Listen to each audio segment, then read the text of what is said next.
प्रभु मृत्युंजय ठाकुरे महाप्रभु हे बाबा धवलेश्वराय बालालिंगाय नमो नमः।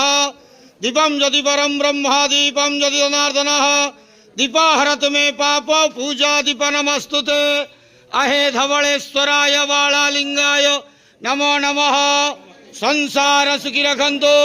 आज पवित्र धर्मर मास कार्तिक मासर अला नवमी शुभ शुक्रवार रे समस्त श्रद्धालु भक्त मान को आशीर्वाद करंतु।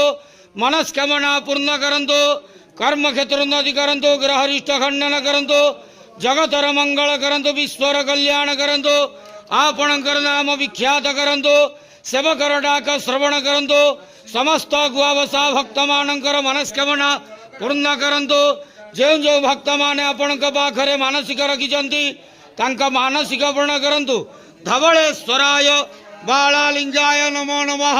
संसार सुखी रखंतु आनंद के वार हरि बोलो।